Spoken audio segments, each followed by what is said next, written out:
The day started like any other. I was making coffee in our modest kitchen when James walked in, dressed in his best suit, a smug smile plastered across his face. Something was different about him. There was an air of arrogance I hadn't seen before. "Sarah, we need to talk," he said, adjusting his expensive new watch, a recent purchase I hadn't questioned. I should have. "What's on your mind?" I asked, already knowing what was coming. The late nights at the office, the secret phone calls, the sudden interest in looking more executive. It all made sense now. "I'm leaving you for Emily," he announced like he was sharing great news. "She's the CEO of Morton Industries.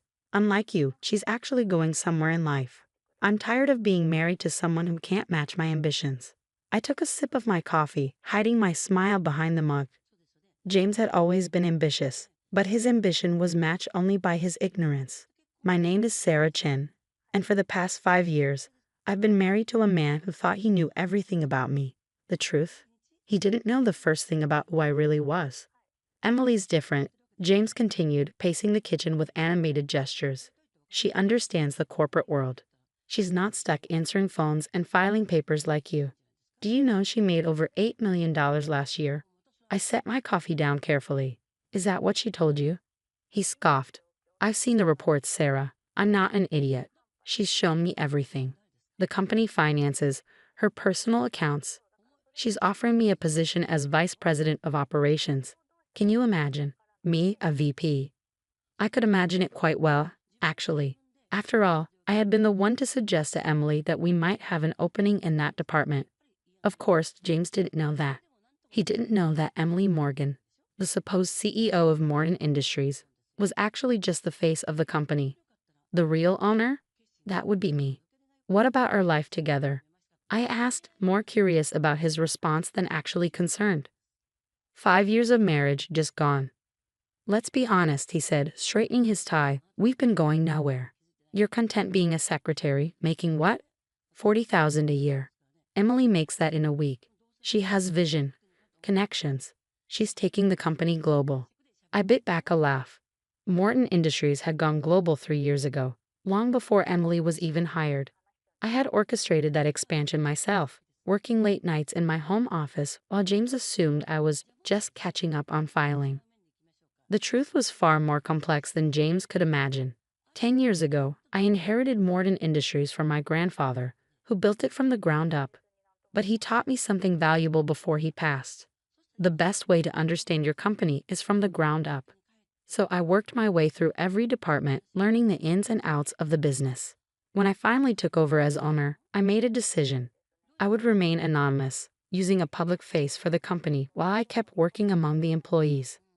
Emily was hired specifically for this role, to be the public CEO while I maintained control from behind the scenes. She was good at her job, playing the part of the powerful executive perfectly. What I hadn't expected was for her to fall for my husband's obvious attempts at seduction. "When are you leaving?" I asked, keeping my voice neutral. "Tonight," he said, pulling out his phone to check the time on his new Rolex. "Another gift from Emily, no doubt. Emily's arranged for movers to come for my things. We're moving into her penthouse in the city. My penthouse, actually. One of several properties I maintained for business purposes." "I suppose congratulations are in order," I said, standing up to rinse my coffee mug. "I hope you find what you're looking for, James." He paused, clearly thrown by my calm reaction. "That's it? No fighting, no begging me to stay." "Would you like me to beg?" I asked, raising an eyebrow. "No, I just—" He trailed off, frustrated by my lack of emotion. "I thought you'd care more." "I care," I said softly, "just not in the way you think I should." He shook his head, that familiar look of condescension crossing his face. "This is exactly why I'm leaving. You have no ambition, no fire. You're perfectly content being nothing more than a secretary for the rest of your life." If he only knew, I had spent the last 5 years building Morton Industries into a global powerhouse, doubling our revenue and expanding into new markets, all while he thought I was just pushing papers around a desk. "You know what your problem is, Sarah?" he continued, warming to his theme. "You're afraid to take risks. Emily, she takes what she wants. She's a real businesswoman." I smiled, thinking about the meeting scheduled for tomorrow morning. "You might be surprised about what I'm capable of, James." He laughed, the sound grating on my nerves. Right. Well, I got to go. Emily's expecting me for lunch to discuss my new position. Don't worry about the divorce papers. Our lawyers will handle everything. Our lawyers. He had no idea that the prestigious law firm Emily had recommended was actually on retainer with Morton Industries with me. As he turned to leave, something made him pause. You know, I did love you once, but people grow, they change. I need someone who can keep up with me. I understand completely, I said, walking him to the door. Good luck with everything, James. I mean that. He gave me one last patronizing smile before walking out, probably thinking he was leaving me devastated and alone. Little did he know, he had just walked right into a trap of his own making. I waited until I heard his car pull away before pulling out my phone. Emily? Yes, he just left. Time to set everything in motion. The next morning, I arrived at Morton Industries early, taking my usual spot at the reception desk. I watched as James strutted through the lobby, nodding condescendingly at me as he passed. He was wearing a new suit, probably bought with the company credit card Emily had given him. Right on schedule, my phone buzzed with a message from Emily. Board meeting in 30 minutes. Everything's ready. I smiled, thinking about what was about to unfold. James had no idea that he was about to learn the true meaning of ambition. The boardroom at Morton Industries was impressive. Floor-to-ceiling windows overlooking the city skyline. A massive mahogany table that could seat 30 and state-of-the-art presentation screens on every wall. James sat near the head of the table, next to Emily, practically glowing with self-importance. I slipped in quietly, taking my usual spot in the corner where I would normally take minutes of the meeting. James didn't even glance my way. To him, I was invisible, just another part of the office furniture. Emily stood, commanding the room's attention. Good morning, everyone. Before we begin today's regular agenda, there's an important announcement. James straightened his tie, clearly expecting his promotion to be announced. The smirk on his face made my stomach turn. As you know, Emily continued, Morton Industries has been going through some significant changes. Today, we have a special guest joining us. She paused, looking directly at me. Ms. Chen, would you like to take over? The confusion on James's face was priceless as I stood up and walked to the front of the room. He looked between Emily and me, his brow furrowed, trying to understand what was happening. Thank you, Emily, I said, my voice clear and confident. For those who don't know me, I'm Sarah Chen, the owner of Morton Industries. The color drained from James's face. He gripped the arms of his chair, his knuckles turning white. Some of you may know me as Sarah from reception, or Sarah from HR, or even Sarah the secretary. For the past 5 years, I've worked in various positions throughout this company, learning every aspect of our operations from the ground up. I clicked through to the next slide, showing our latest quarterly results. Under this management structure, we've seen unprecedented growth. Our global expansion has exceeded all projections, and our profit margins have doubled in the past 3 years. James was shaking his head slowly, his mouth slightly open. I could see him putting the pieces together, all those late nights I spent catching up on filing, the mysterious business trips Emily took that always seemed to coincide with major company decisions, the way employees at all levels seemed to respect and defer to me despite my supposedly lowly position. However, I continued, recent events have brought to light some concerning behaviors that need to be addressed. I clicked to the next slide, displaying a series of expense reports. In the past month, we've documented numerous instances of unauthorized use of company resources. James's eyes widened as he recognized the charges. His new suits, the Rolex, the expensive dinners he'd been enjoying with Emily. Emily Morgan has been an excellent face for Morton Industries, I said, nodding to her. She's played her role perfectly, including the recent operation to expose potential corporate espionage and fraud. Emily stood up, moving away from James. Mr. Chen here has been attempting to gain access to confidential company information through, let's say, personal means. She placed a folder on the table. Every conversation, every promise of position and power, every attempt to access restricted data has been documented. James jumped to his feet. This is ridiculous. Emily, what are you doing? We had an agreement. No, James, Emily replied calmly. You had an agreement with the person you thought I was. My real agreement is with Morton Industries and Sarah. I could see him crumbling, his perfectly constructed world falling apart. Sarah, he said, turning to me, his voice taking on a pleading tone. You can't. This isn't. Can't what, James? Run a multi-billion-dollar company, make executive decisions, keep up with your ambitions? I kept my voice level, professional. I've been doing all of that and more while you were busy looking down on me for being just a secretary. The board members watched in silence, many of them hiding smiles. They'd known my true identity all along, had worked with me directly on major company decisions while maintaining the illusion for security purposes. As of this moment, I continued, you are terminated from Morton Industries. Security will escort you from the building. I nodded to the two guards who had entered quietly during my presentation. The police have also been notified about the unauthorized use of company funds. They'll want to speak with you about that. You can't do this, he sputtered, his face red with rage and humiliation. I'm your husband. Actually, I said, sliding another folder across the table. As of this morning, that's no longer true either. These are divorce papers, James. Everything's been arranged. Given the documented evidence of your attempted corporate espionage and fraud, I don't think you'll want to contest anything. He stared at the papers, then at me, then at Emily.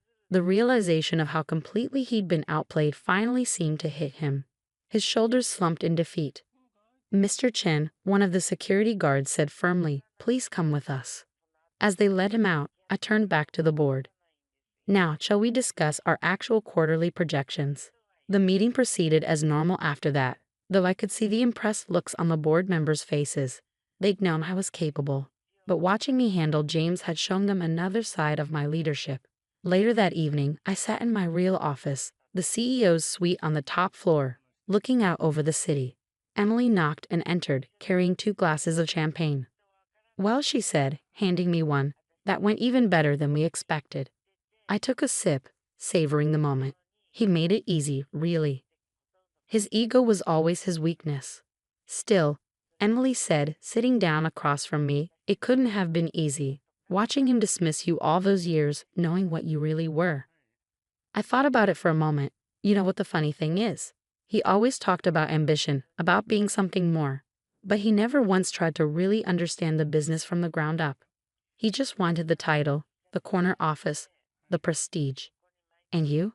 Emily asked, though she knew the answer. I wanted to build something real, I said, looking at the city sprawled out below us.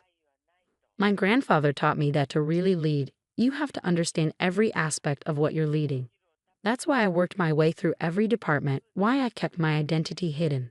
I wanted to see the company for what it really was, not what people would show a CEO. Emily raised her glass. Well, here's to building something real, and to men who underestimate women in the workplace. I laughed, clinking my glass against hers. I almost feel bad for him, almost. Don't, Emily said firmly. He got exactly what he deserved. Later that night, as I walked through my penthouse, the one James had thought belonged to Emily, I felt a profound sense of satisfaction. Not because I'd gotten revenge, though that was certainly satisfying, but because I'd stayed true to my principles. I'd built something real, something lasting, while James had been chasing shortcuts to success. My phone buzzed with a text from my lawyer, divorce papers filed. Given the evidence, he's not contesting anything. It's over. I walked to the window, looking out at the city lights. Tomorrow the business papers would run the story. Morton Industries owner reveals identity, exposes corporate espionage attempt. My PR team had already prepared the press releases emphasizing the company's commitment to security and ethical business practices. But tonight, I just stood there, enjoying the quiet satisfaction of finally being able to be myself completely. No more hiding, no more pretending to be less than I was. James had wanted someone who could match his ambitions. He just hadn't realized he was married to someone who had already surpassed them. The irony wasn't lost on me. In trying to trade up for someone he thought was more successful, he'd lost everything to the woman he'd looked down on all along. It was a lesson in humility he wouldn't soon forget. As for me, I had a global company to run, this time from the top floor where I belonged. My thumb hovered over the text message, reading it for the 100th time. Don't show up tomorrow. You're an embarrassment to this family. We don't want to explain why our daughter took 8 years for a 4-year degree. I sat in my small apartment, surrounded by moving boxes and the gentle hum of my laptop running financial algorithms. Tomorrow was my college graduation, but not the way my parents imagined. They thought I was finally finishing my bachelor's degree in business. They had no idea I was receiving my PhD in financial engineering with a focus on algorithmic trading. Let me explain. I'm Sarah Mitchell, and 8 years ago I made a choice that changed everything. I was supposed to follow my parents' perfect plan. Get a business degree, join Mitchell & Associates, the family's financial consulting firm, and eventually take over when my father retired. Simple, straightforward, soul-crushing. But during my first year of college, I discovered something fascinating in my computer science elective: the power of algorithmic trading. While other students saw boring lines of code, I saw the future of finance. I secretly switched my major, doubled down on advanced mathematics, and pursued a direct track to a PhD. To keep my parents from cutting me off completely, I maintained the illusion that I was just struggling with my business degree. Every semester I doctored my transcripts before sending them home. Still working on it, I'd say during our brief phone calls. These classes are really challenging. They bought it because they wanted to believe I was failing. It fit their narrative perfectly. Their disappointment of a daughter couldn't even handle a simple business degree. My older sister Julia, of course, had done everything right. 4 years at an Ivy League school, straight into a management position at Mitchell & Associates, married to a senior partner. She was their golden child, their proof that their way was the only way to succeed. Did you see Sarah's latest transcript? I overheard my mother say during last Thanksgiving. 8 years and she's still not done. Thank God we have Julia to take over the company. If only they knew what I was really doing during those 8 years. It started small. A trading algorithm I developed during my master's research. While my family thought I was failing Business Statistics 101, I was actually coding a program that could predict market movements with 89% accuracy. I launched it with my savings of $15,000. Within 6 months, that algorithm had turned my initial investment into $300,000. I reinvested everything, living in a tiny studio apartment, eating ramen noodles, and working through nights and weekends to refine my code. By year 3, my trading system had grown into something extraordinary. I formed a shell company, Atlas Financial Technologies, to handle the increasing profits. My family never questioned why I didn't need money from them anymore. They just assumed I was working retail jobs to survive.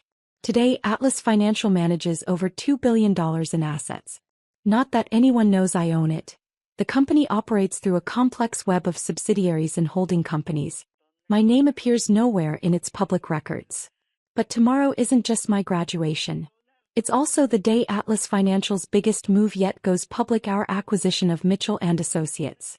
My father's company has been struggling for years, too proud to modernize, too stubborn to change their outdated methods.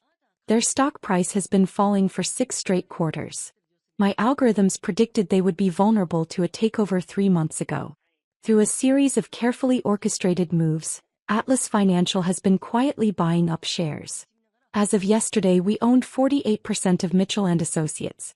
Tomorrow morning, just hours before my graduation ceremony, our final purchase will go through, giving us controlling interest. My phone buzzed again, another text from my mother. We mean it, Sarah. Stay away from graduation. We've told everyone you dropped out anyway. It's easier than explaining your failure. I put my phone down and walked to the window of my shabby apartment. From here I could see the Mitchell & Associates building, its logo illuminated against the night sky. By this time tomorrow that logo would belong to me. My laptop chimed, an email from my company's board, who had never met their mysterious CEO in person. Purchase agreement is ready for final approval. Shall we proceed with the Mitchell acquisition? I typed 2 words, execute tomorrow. Another text from my family buzzed through. Don't embarrass us more than you already have. Just accept that you're not cut out for success. I smiled, picking up my graduation robe from its hanger. Inside the pocket was my acceptance speech. I'd been chosen as the graduating class speaker, not that my family knew. The speech would be broadcast live on the university's website, where I knew my parents would secretly watch, if only to confirm I wasn't there. My phone rang. It was Julia, probably calling to rub salt in the wound. Sarah, please tell me you're not actually planning to show up tomorrow, she said without greeting. Mom and Dad are serious. They don't want to see you. I ran my fingers over my graduation robe. touching the gold cords that marked my summa cum laude status. Don't worry, Julia. Everyone will see exactly who I am tomorrow. Graduation morning dawned bright and clear. My phone had been buzzing since dawn, mostly messages from my family, each one more condescending than the last. Glad you finally showed some sense and stayed away, my father texted. It's for the best, dear, from my mother. You were never cut out for academia anyway.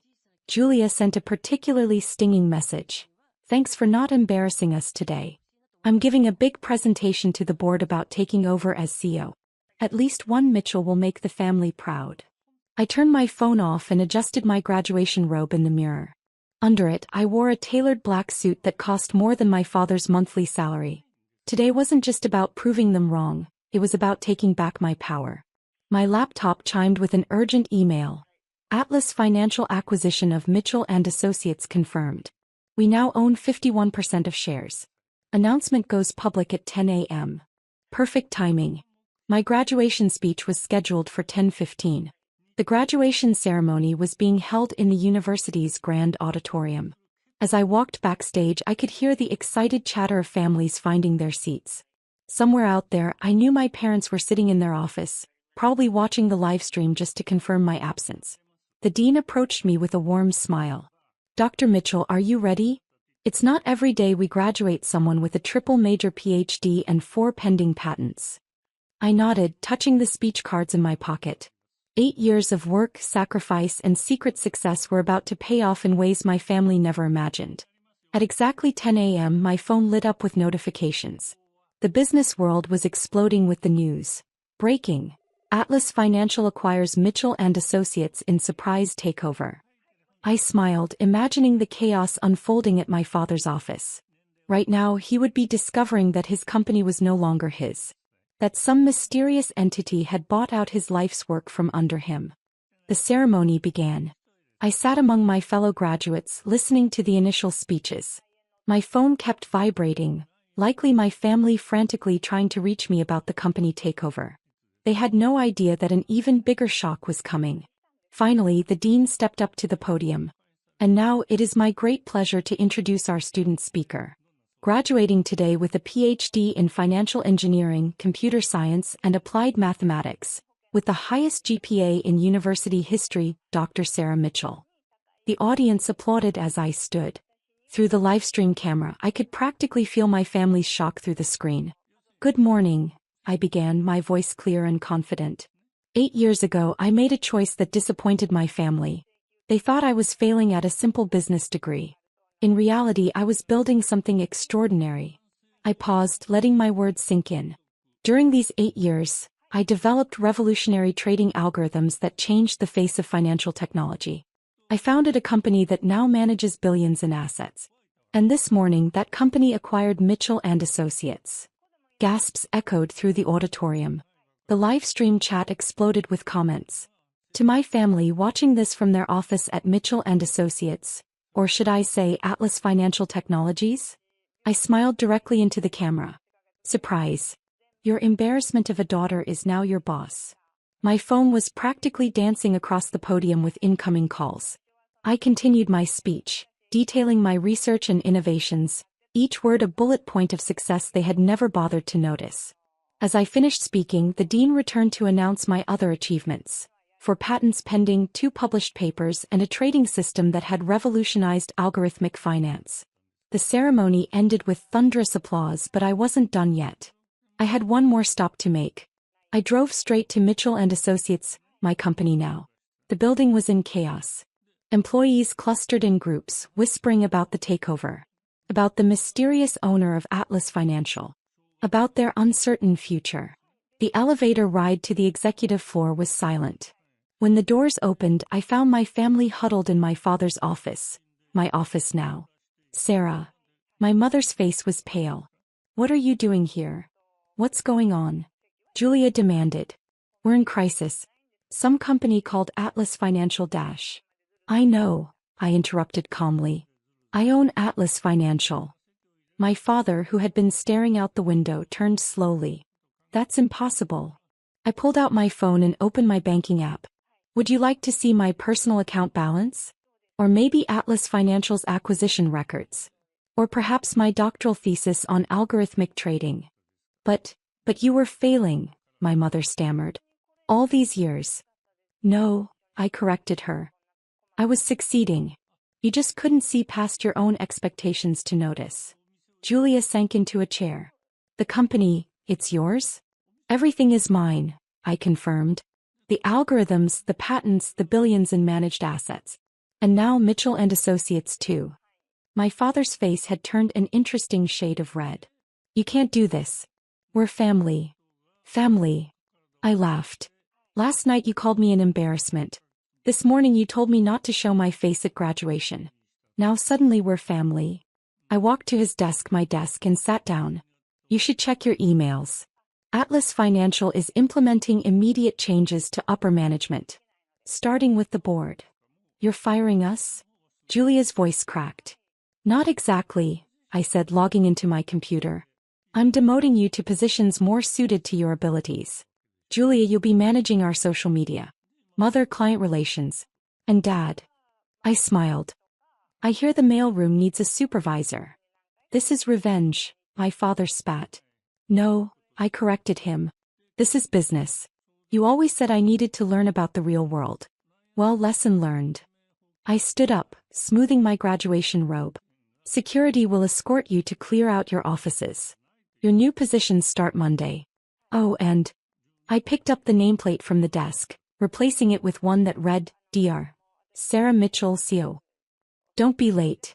I'm not as forgiving of failure as you were. That evening I sat in my new office looking out over the city. My phone had finally stopped buzzing with messages from my family. Instead, it was filled with congratulations from the business world, interview requests from financial magazines, and odd messages from former classmates. I opened my laptop and clicked on a folder labeled Motivation. Inside were screenshots of every dismissive text, every condescending email, every family photo I'd been excluded from. At the bottom was their final message from last night. Don't show up tomorrow. You're an embarrassment. I added a new photo, their faces when they realized their embarrassment of a daughter now owned their futures. My assistant knocked on the door. Dr. Mitchell? The board is requesting an emergency meeting about the management changes. Schedule it for Monday, I replied. And Sarah? Send a graduation cake to my family's houses. The message should read, congratulations on your new positions. Don't be an embarrassment. Sometimes success isn't about proving others wrong. Sometimes it's about proving yourself right. And sometimes, it's about sitting in the office that once belonged to those who doubted you, knowing that every achievement they dismissed has led you exactly where you were meant to be. My phone buzzed one last time, a message from Julia. I'm sorry. We all are. I didn't reply. They'd have plenty of time to apologize while working their way up from the bottom of my company. After all, isn't that what they always said I needed to do? Success, I've learned, doesn't always look like what others expect. Sometimes it looks like 8 years of secret work. Sometimes it looks like a PhD instead of a business degree. And sometimes, it looks like a daughter they called an embarrassment sitting in the CEO's chair, proving that the greatest revenge is becoming everything they said you couldn't be. The annual Thompson family dinner was in full swing at my parents' upscale suburban home, with my sister Elizabeth once again holding court about her latest achievement, making partner at her law firm. To our brilliant daughter, my father raised his glass, his eyes gleaming with pride. At least one child isn't a failure. I adjusted my simple black sweater, a handcrafted cashmere piece from a small Italian artisan that cost more than Elizabeth's entire suit collection, and maintained my composure. If only they knew that while they mourned my wasted potential in running a small online bookstore, I had built Nova Digital into a tech empire worth billions. Speaking of failure, my mother chimed in with practiced concern. Sophia, darling, are you still doing that little internet thing?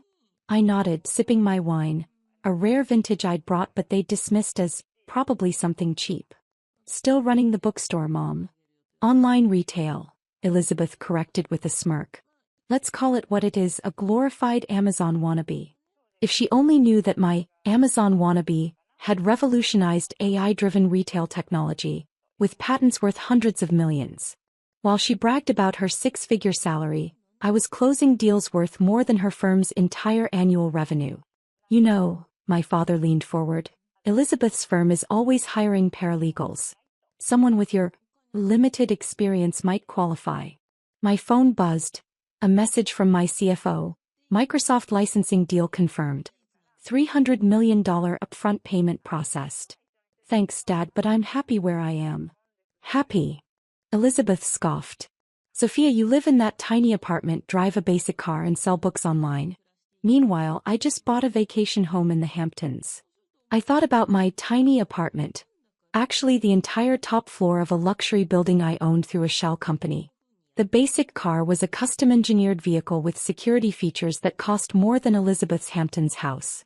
Not everyone needs to show off their success, I replied quietly. What success? My mother sighed. Darling, you're 32. When are you going to do something meaningful with your life? I checked my phone again. Another message, this time from my legal team. Patent infringement settlement complete. $180 million deposited. The family gathering continued its usual pattern. Elizabeth broadcasting her achievements, my parents lamenting my choices, everyone taking turns suggesting real careers I should consider. I just worry about your future, my mother said, refilling Elizabeth's glass with the wine I'd brought. No real job, no ambition. If she only knew that while they planned my career intervention, I was planning a major tech acquisition that would reshape the industry. The little internet thing, they mocked, had transformed retail analytics and was about to go public with a projected valuation that would make Elizabeth's law firm look like a corner store. Did you hear? Elizabeth announced proudly. I was featured in Rising Legal Stars magazine. Front page article about my journey to success. That's wonderful, sweetheart, my father beamed. You always knew how to make something of yourself. He turned to me with familiar disappointment. Unlike some people who seem content with mediocrity. I thought about the Forbes cover story sitting on my desk, embargoed until tomorrow's announcement of Nova Digital's IPO. The article titled The Silent Tech Queen would reveal how I'd built a multi-billion-dollar empire while maintaining complete anonymity. More wine? I offered, watching them dismiss the $2,000 bottle as ordinary. At least you're good at serving drinks, Elizabeth smirked. That's something, I suppose. My phone lit up again. The IPO documents were ready for tomorrow's filing. By this time tomorrow, my net worth would be public knowledge, and the family that had dismissed me as a failure would learn exactly what their disappointing daughter had achieved. After all, success tastes sweetest when served with a side of revelation. The dinner reached its crescendo when Elizabeth decided to share her latest financial wisdom. You know, Sophia, she said, cutting into her steak, I could help you invest your whatever you make from your little website. My firm handles significant portfolios. I bit back a smile, thinking of my actual investment portfolio, billions in tech stocks, real estate, and venture capital funds. The private banking team that managed my wealth wouldn't even take clients with less than $100 million in liquid assets.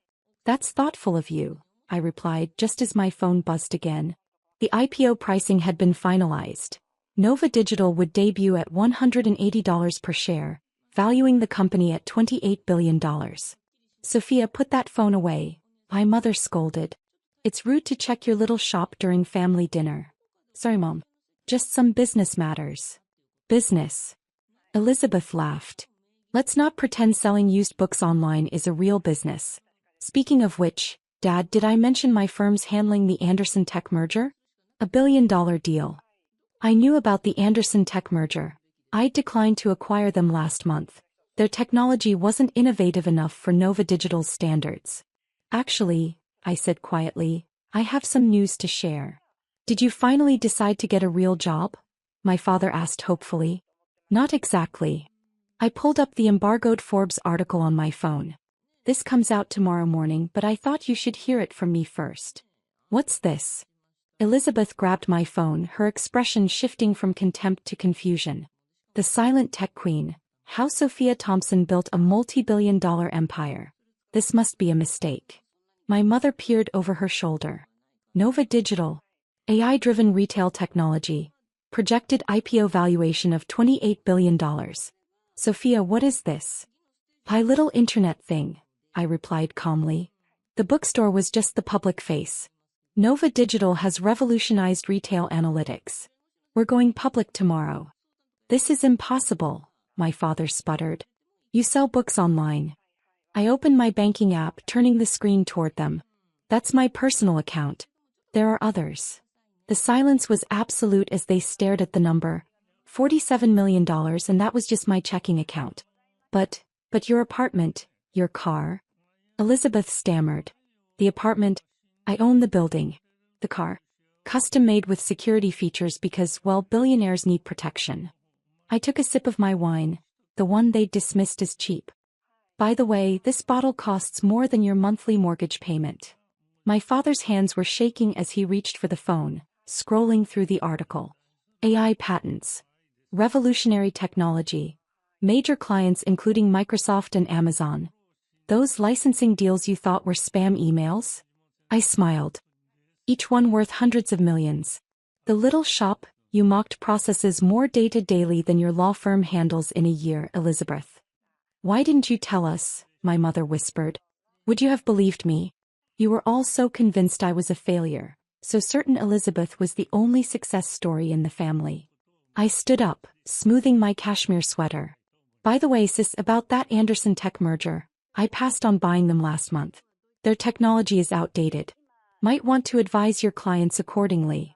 The room spun with shocked silence as years of condescension crumbled in the face of undeniable success. After all, some achievements don't need constant broadcasting, they just need the right moment to be revealed. The next morning, as the Forbes article went live and Nova Digital's IPO hit the market, my family's carefully constructed hierarchy imploded. My phone buzzed continuously with messages. Elizabeth, we need to talk about investment opportunities. Mom, darling, why didn't you tell us? We could have supported you. Dad, Princess, let's discuss some family business ventures. I archived them all, focusing instead on the stock ticker. Nova Digital opened at $220 per share, well above the IPO price, pushing my net worth past $15 billion. The little internet thing had become one of the most successful tech IPOs in history. My assistant filtered through hundreds of media requests. Your sister's law firm called. They want to discuss representing Nova Digital. Send them our standard vendor rejection letter, I replied, watching the stock price climb higher. 1 month after the revelation, I sat in my real office. The penthouse of Nova Tower, with its panoramic city views and museum-quality art collection. The tiny apartment my family had pitted me for was actually just a decoy, one of many security measures protecting my true lifestyle. Your parents are in the lobby, my assistant announced. They don't have an appointment. I watched on the security feed as they stood awkwardly in the marble entrance, my mother clutching her newly purchased designer handbag, my father fidgeting with his tie. They've been waiting for an hour, my assistant added. Let them wait another hour, I replied, reviewing acquisition proposals worth more than their combined lifetime earnings. When I finally allowed them up, their reactions to my actual office spoke volumes. This is extraordinary, my mother managed, staring at the Picasso on the wall, worth more than their house. The little internet thing has done well, I said mildly, enjoying their discomfort. Sophia, we were wrong, my father began. We never understood. No, I cut him off. You never tried to understand.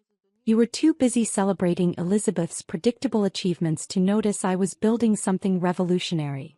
Speaking of Elizabeth, my mother ventured, she's having some difficulty with her firm's clients after the Anderson Tech situation. You mean after I publicly passed on acquiring them and their stock dropped 40%? I smiled. Funny how that works. My father cleared his throat. Perhaps we could discuss some family investment opportunities. Like the opportunities you offered when you thought I was a failure? I pressed a button and screens descended from the ceiling, displaying Nova Digital's current market cap, patent portfolio and global reach. I don't need family investments. I need people who believed in me before they saw my bank balance. Over the next few months, the family dynamic shifted dramatically. Elizabeth's law firm lost major clients who wanted to work directly with Nova Digital. My parents' country club friends now sought introductions to me rather than updates about their successful daughter. The annual family dinner came around again, but this time at my penthouse. Elizabeth arrived in a designer dress that probably cost her monthly salary, trying to project confidence she no longer felt. "Nice place," she offered weakly. "I just bought a new house myself." "I know," I replied. "My real estate division owns the development. Your mortgage application crossed my desk last week." My mother tried to mediate. "Girls, surely we can move past." "Past what?" I asked quietly. "Past years of being called a disappointment? Past being told to get a real job? Past being seated at the children's table while Elizabeth held court?" I stood, walking to the floor-to-ceiling windows overlooking the city. "See that building with the blue lights? That's where I first coded the AI that made me billions. That small bookstore on the corner? The front for what became a tech empire. The coffee shop where you told me I was wasting my potential? I own the entire block now." My father attempted one last time. "We're still family." "No," I corrected him. "We're a cautionary tale about judging someone's worth by their willingness to brag about it." The disappointing daughter had become the family's defining success.